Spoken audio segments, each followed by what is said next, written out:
There's a company in Pakistan doing something most people refuse to believe when they first hear it. They're collecting worn-out, discarded shoes from countries all over the world and recycling them into a multi-million-dollar industry.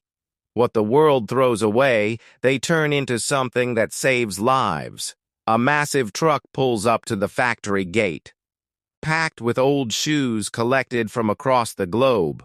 When the gate swings open, the sight is almost unbelievable mountains of footwear. Thousands of tons, all piled in one place, waiting to be transformed. The first and most important step is sorting, because not all shoes are the same. Some are made of rubber, some of plastic, and others contain sand-based materials. Many also have metal parts, iron clips, steel shanks, and reinforced soles. If these were fed directly into a machine, the blades would break and the equipment would be destroyed. So trained workers carefully sort every shoe by hand, separating materials before the real process begins. Once sorted, workers manually remove all metal components from the soles. The remaining shoe material is then fed into a giant industrial shredder. A wide hopper sits on top of the machine where shoes are loaded in bulk. Inside, powerful rotating steel blades tear through the footwear, breaking everything down into small, grain-sized fragments. This specific size is critical. It's exactly what's needed for the melting process that follows. These fragments travel to the melting unit, a large, high-temperature furnace. The extreme heat slowly liquefies the plastic material.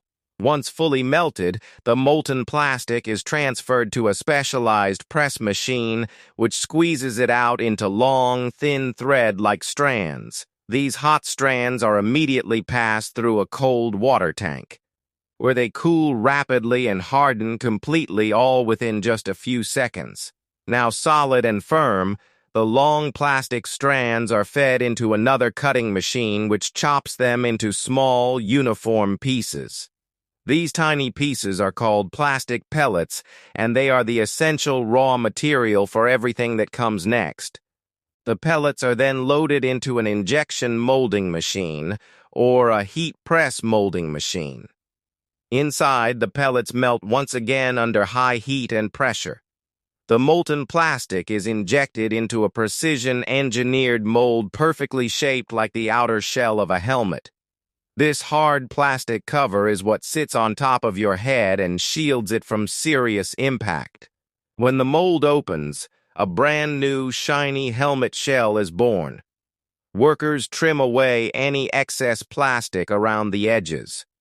The shell is then coated in a high-gloss color finish and placed inside a special drying chamber until it sets perfectly. But a hard shell alone is not enough. Inside the helmet, shock-absorbing foam is carefully fitted. This is the layer that actually cushions the head during impact. The foam is locked in place using clips or special fabric, and a soft inner padding is added on top for a comfortable, secure fit. With the structure complete, the finishing work begins. Logos are printed on the outside, stickers and reflective tape are applied, and protective coatings are added. Every helmet is then inspected, cleaned, and packed into export-ready cartons. These helmets are sold across Pakistan, and many are shipped to international markets as well. What the world once discarded, Pakistan is turning into something that protects human lives. It's living proof that, with the right vision and the right determination, even the things people throw away can become something truly extraordinary.